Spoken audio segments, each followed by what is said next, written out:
अस्सलामुअलैकुम, कैसे हैं आप सब? आई होप कि सब ठीक होंगे। अल्हम्दुलिल्लाह मैं भी बिल्कुल ठीक हूँ। तो आज मैं आपके लिए कुछ छोटे-छोटे से टिप्स और आइडियाज़ लेकर आई हूँ, जिनको फ़ॉलो करना बहुत आसान है। आप इस तरह से इन टिप को फ़ॉलो करेंगे और अपनी ज़िंदगी आसान बना लेंगे। साथ ही साथ अपने वक़्त की और अपने पैसों की भी बचत करेंगे। तो ये टिप्स मेरे लिए तो बहुत ज़्यादा यूज़फुल हैं। आई होप कि आपके लिए भी यूज़फुल होंगे। तो अगर आप अभी मेरे चैनल पे नए हैं तो प्लीज़ चैनल को सब्सक्राइब कर लें और वीडियो को लाइक करना बिल्कुल ना भूलें। तो चलिए देख लेते हैं टिप नंबर 1। तो टिप नंबर 1 हमारी इस तरह टी-शर्ट को लेकर है। अक्सर क्या होता है, जब टी-शर्ट के ऊपर इस तरह से स्टिकर बने हुए होते हैं तो हम उस पे जब प्रेस करते हैं तो वो सब प्रेस के ऊपर चिपक जाते हैं और टी-शर्ट ख़राब हो जाती है। नई टी-शर्ट हमारी बिल्कुल ख़राब हो जाती है, बिल्कुल पुरानी लगने लगती है। तो इसके ऊपर मैं प्रेस करने का आपको बहुत ही आसान सा तरीका बताऊँगी। तो देखिए, यहाँ पर मैंने एक कॉटन का रुमाल लिया है। कोई भी कपड़ा आप कॉटन का ले लीजिए और उसके बाद आप इसके ऊपर बहुत ही आसानी से प्रेस कर सकते हैं। इससे आपकी प्रेस भी ख़राब नहीं होगी और आपकी टी-शर्ट भी ख़राब नहीं होगी। अक्सर आजकल सभी बच्चों के कपड़े जो होते हैं तो उनके ऊपर इस तरह के स्टिकर ज़रूर लगे हुए आते हैं। तो आप इसी तरह से इस टिप को ज़रूर फॉलो कीजिए। तो चलिए देख लेते हैं अगली टिप। तो अगली टिप हमारी इस तरह से तेल वाली बोतल को लेकर है। अक्सर क्या होता है, जब हम तेल को निकालते हैं इस तरह की बोतल से तो तेल हमारा इधर-उधर काउंटर पे भी लग जाता है और हमारा कहीं पर भी जब भी हम इसको रखते हैं बॉटल को तो वहीं पर लग जाता है और इससे बॉटल भी ख़राब हो जाती है, चिकनी हो जाती है। तो इसके लिए आप एक टिश्यू पेपर का इस्तेमाल करें। तो टिश्यू पेपर को इसके ऊपर अच्छी तरीके से फ़ोल्ड करके हम लगा देंगे और उसके बाद मैं यहाँ पर रबड़ बैंड से इसको फ़िक्स कर दूँगी। इससे टिश्यू पेपर इधर-उधर हिले-डुलेगा नहीं और ये बार-बार उतरने से भी बच जाएगा और जब चाहे मैं इसको चेंज कर सकती हूँ। इससे मेरा काम आसान हो जाएगा, मुझे बार-बार बॉटल धोने की भी ज़रूरत नहीं पड़ेगी और कहीं पर भी मैं इसको रखूँगी तो मेरा सब जगह से एरिया भी क्लीन रहेगा। तो चलिए देख लेते हैं अगली टिप। तो अगली टिप हमारी इस तरह से चीनी को लेकर है। तो कभी-कभी चीनी इतनी ज़्यादा सीलन वाली आ जाती है, तो आपस में इतनी ज़्यादा चिपकती है और इससे चीनी का बॉक्स भी ख़राब हो जाता है और चीनी में इस तरह गंदी सी स्मेल आने लगती है। तो आप चीनी में 2-4 लौंग डाल करके रखिए, इससे आपकी चीनी में बिल्कुल भी नमी नहीं आएगी और ये बिल्कुल भी नहीं चिपकेगी और इसमें से एक आपको अच्छी सी स्मेल आएगी। तो इस तरह की टिप को आप ज़रूर फॉलो कीजिए और चीनी को सेफ बनाइए। आई होप कि आपको टिप पसंद आई होगी। तो चलिए देख लेते हैं अगली टिप। तो अगली टिप हमारी इस तरह नाखून को लेकर है। अक्सर क्या होता है, जब हम हाउसवाइफ बर्तन धोते हैं और घर में कोई भी काम करते हैं तो अपने हाथों की केयर करना बिल्कुल भूल जाते हैं। तो आज मैं आपको इस टिप में हाथों की केयर भी करना बताऊंगी और नाखून की केयर भी करना बताऊंगी। तो देखिए, नाखून की केयर करने के लिए मैंने यहाँ पर बादाम का तेल लिया है और बादाम के तेल को मैं नाखून के जो चारों तरफ वाला एरिया होता है उसी पे अच्छी तरह से रब करूँगी। आपको जब भी दिन में टाइम मिले तो आप इसको अपने नाखून पे ज़रूर रब किया करिए। इससे आपके नाखून बहुत अच्छे से हो जाएंगे और इनकी ग्रोथ भी अच्छी होगी और जो एरिया आसपास का नाखून के ख़राब हो जाता है तो वो भी सही हो जाएगा। तो इस तरह से अपने नाखून की केयर करना बिल्कुल ना भूलें।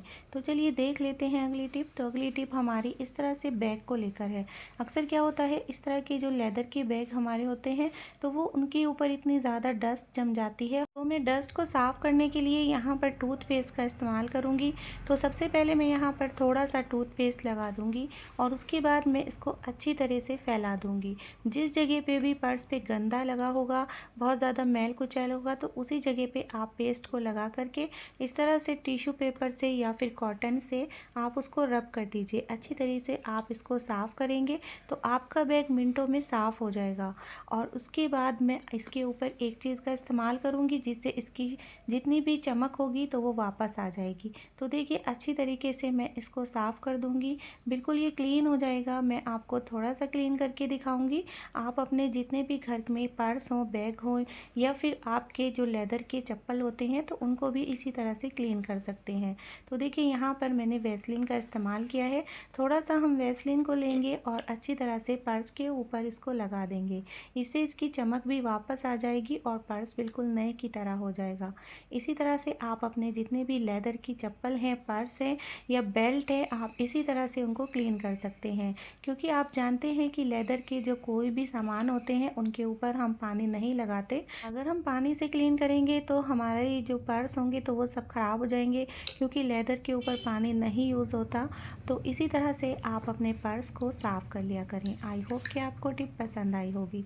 तो चलिए देख लेते हैं अगली टिप। तो अगली टिप हमारी इस तरह से शीशे के बर्तन को लेकर है। अक्सर क्या होता है, इस तरह के बर्तन सभी के घर में मौजूद होते हैं और उनके ऊपर कभी कभी इतने ज़्यादा दाग धब्बे आ जाते हैं कि उनकी शाइनिंग बिल्कुल चली जाती है, वो बिल्कुल भी देखने में अच्छे नहीं लगते।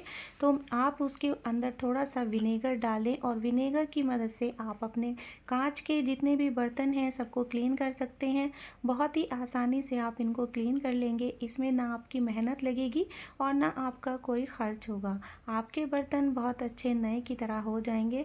इसी तरह से अपने घर में जितने भी आपके कांच के बर्तन हो तो आप सबको इसी तरह से क्लीन कर लिया करें। और साथ ही साथ अपने घर के जो शीशे हैं तो उसको भी आप विनेगर की मदद से क्लीन कर सकते हैं। तो देखिए अच्छी तरह से पहले मैं विनेगर को इसके ऊपर लगा दूंगी और उसके बाद मैं आपको इनको वॉश करके दिखाऊंगी। तो देखिए यहाँ पर मैंने इनको वॉश कर लिया है। देखने में भी कितना खूबसूरत लग रहे हैं। बिल्कुल इनके दाग धब्बे जो थे वो सब साफ़ हो गए हैं और बिल्कुल इसी तरह से आप अपने घर में सभी कांच के बर्तन को साफ़ कर सकते हैं। आई होप कि आपको टिप पसंद आई होगी। तो चलिए देख लेते हैं अगली टिप। तो अगली टिप हमारी इस तरह अपने हाथों की केयर को लेकर है। किस तरह से हम अपने हाथों की केयर करें। अक्सर क्या होता है, जब सर्दी का आने का टाइम होता है, जब सर्दी शुरू होती है तो हमारे हाथ पैर फटने लगते हैं। तो उसकी केयर आप किस तरह से करें। तो देखिए यहाँ पर मैंने टमाटर लिया है और टमाटर के ऊपर मैंने थोड़ा सा मलाई लगा दी है और उसके बाद मैं अपने हाथों पे अच्छी तरीके से इसको रब कर लूँगी। इससे क्या होगा, बिल्कुल भी हाथ पैर नहीं फटेंगे और आपके हाथों में बिल्कुल भी मैल नहीं जमेगा। अक्सर क्या होता है, जब सर्दी का मौसम आने वाला होता है तो ऐसी हवा चलती है, उससे क्या होता है, इतनी ज़्यादा जलन पैदा हो जाती है हाथों में फटने के बाद, तो हमें बहुत ज़्यादा परेशानी होती है। और अक्सर जब हम बर्तन धोते हैं, किचन का काम करते हैं, तो भी हमारे हाथ पैर बहुत ज़्यादा फटने लगते हैं। अक्सर सर्दी में ये बहुत ज़्यादा होता है और मैल कुचैल बहुत ज़्यादा जम जाता है। तो इस तरह से आप इसको रब करिए और देखिए मिनटों में अपने हाथ को क्लीन कर लीजिए। आपके हाथ पैर इस तरह से बिल्कुल भी नहीं फटेंगे और देखने में भी अच्छे लगेंगे, सॉफ्ट बने रहेंगे। आई होप कि आपको टिप पसंद आई होगी। तो चलिए देख लेते हैं अगली टिप। अगली टिप हमारी इस तरह के पैकेट को लेकर है। अक्सर इस तरह के पैकेट हमारे घर में राशन के सामान में आते हैं। इसमें हमारी दाल, राजमा, छोले वगैरह ये सब इस तरह के पैकेट में पैक होकर के जो आते हैं। तो इस तरह के पैकेट को हम बिल्कुल भी नहीं फेंकेंगे। इसका हम बहुत ही यूनिक इस्तेमाल करेंगे। तो देखिए यहाँ पर मैंने चाकू को गर्म कर लिया है और चाकू को गर्म करके सिंपल मैं इस तरह से लाइन कर दूंगी। तो पॉलीथीन में इस तरह से मैं लाइन कर दूंगी और इसको 3-4 पीस में मैं इसको डिवाइड कर दूंगी। तो देखिए मैंने इसके अंदर किस चीज़ का इस्तेमाल करूंगी। तो जब भी हम कभी सफ़र में जाते हैं तो अपने साथ हम इस तरह से टूथब्रश को भी लेकर के जाते हैं और टूथपेस्ट को भी लेकर के जाते हैं। तो आप इस तरह से टूथब्रश को रख करके बहुत ही आसानी से अपने साथ सफ़र में ले जा सकते हैं। तो इस तरह से सभी टूथपेस्ट को और टूथपेस्ट की जो आपकी ट्यूब होती है तो आप उसको भी इसमें रख सकते हैं और बहुत ही आसानी से अपने बैग में इसको आप रख सकते हैं। इससे आपका काम बहुत आसान हो जाएगा। टूथब्रश आपको एक ही जगह पे आसानी से मिल जाएंगे और आपके बैग में इधर उधर इनके ऊपर गंदगी बिल्कुल नहीं लगेगी। तो देखिए इस तरह से इस टिप को आप ज़रूर फॉलो कीजिए। चलिए देख लेते हैं अगली टिप। तो अगली टिप हमारी इस तरह प्लास्टिक के सामान को लेकर है। अक्सर क्या होता है, इस तरह के बर्तन प्लास्टिक के जो हमारे वॉशरूम में मौजूद होते हैं तो उनको क्लीन करने का बहुत ही आसान तरीका है। इस तरह से हार्पिक की मदद से आप किसी भी प्लास्टिक के बर्तन को आसानी से क्लीन कर सकते हैं, वो भी बिना मेहनत के और बिना खर्च किए। एक बोतल आपके महीनों से भी ज़्यादा चल जाती है। तो इस तरह से आप इसको ज़रूर क्लीन कीजिए। बहुत ही आसानी से मिनटों में क्लीन हो जाता है। इस कोई भी आपके घर में प्लास्टिक के बर्तन हो तो वो बहुत ही जल्दी से क्लीन हो जाते हैं बिना मेहनत के। तो आपको इसमें बिल्कुल भी मेहनत करने की ज़रूरत नहीं पड़ेगी। और अगर आपको इस हार्पिक से ज़रा भी हाथों में जलन हो तो आप ग्लव्स पहन करके इसको साफ़ कर सकते हैं। तो देखिए कितना अच्छा सा ये क्लीन हो गया है। मैं इसी तरह से अपने सभी प्लास्टिक के बर्तन को क्लीन करती हूँ। आई होप कि आपको टिप पसंद आई होगी। चलिए देख लेते हैं अगली टिप। तो अगली टिप हमारी इस तरह से प्याज को लेकर है। अक्सर क्या होता है जब हम प्याज को काटते हैं तो हमारी आंखों में इतना ज़्यादा जलन होती है, पानी आंखों से निकल आता है और हमें बहुत ज़्यादा परेशानी होती है। तो जब भी आप प्याज को काटें तो एक टिश्यू पेपर को या किसी भी आप कॉटन के कपड़े को पानी में भिगो करके और अपने बर्तन में रख लिया करें। इस तरह जब भी आप प्याज काटेंगे तो आपकी आंखों में बिल्कुल भी आंसू नहीं आएंगे। आप बहुत ही आसानी से प्याज को काट लेंगे। खासतौर से बच्चे और जो मर्द हजरात होते हैं तो उनको बिल्कुल भी आदत नहीं होती प्याज काटने की।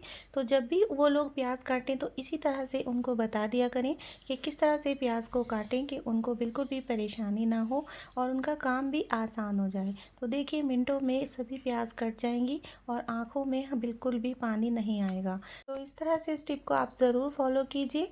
आई होप कि आपको टिप पसंद आई होगी। तो अगर अभी तक आपने मेरा चैनल सब्सक्राइब नहीं किया तो प्लीज़ चैनल को सब्सक्राइब कर लें और वीडियो को लाइक कर दें और बेल आइकन को बिल्कुल भी प्रेस करना ना भूलें। तो देखिए यहाँ पर मैं अगली टिप आपके साथ शेयर करूँगी। अगली टिप हमारी इस तरह से चश्मे को लेकर है। अक्सर क्या होता है चश्मे के ऊपर इतना ज़्यादा स्क्रैच आ जाते हैं, इतना ज़्यादा धुंधला हो जाता है। आजकल सभी के घर में चश्मा मौजूद होता है। तो मैं चश्मे को क्लीन करने का बहुत ही आसान तरीका बताऊंगी। तो बस चश्मे के ऊपर इस तरह से आलू को काट करके आप सिंपल इसके ऊपर रब कर दीजिए। तो अच्छी तरीके से हम 1-2 मिनट के लिए जब रब करेंगे, जितना भी चश्मा ख़राब होगा, कोई भी स्क्रैच होंगे या मैल कुचैल होगा, मिनटों में आपका चश्मा क्लीन हो जाएगा। तो इस तरह से चश्मे को आप क्लीन कर लिया करें। इस तरह बिल्कुल आपका चश्मा क्लीन हो जाएगा। आप उसके ऊपर बिल्कुल भी स्क्रैच नहीं बचेंगे। तो इस टिप को आप ज़रूर फॉलो कीजिए। अगर आपको मेरी कोई भी टिप पसंद आई तो प्लीज़ चैनल को सब्सक्राइब करिए, वीडियो को लाइक करिए और अपने दोस्तों में शेयर करना बिल्कुल ना भूलें। तो आप देखिए चश्मे की कंडीशन चेक कर सकते हैं, देखने में भी कितना खूबसूरत लग रहा है और जितनी भी इसके ऊपर डस्ट थी, मैल कुचैल था, सब ख़त्म हो गया है। तो आई होप कि आपको टिप पसंद आई होगी। तो चलिए चलती हूँ, इंशाल्लाह फिर लौट के आऊँगी एक और नई टिप के साथ। तब तक के लिए अल्लाह हाफिज़।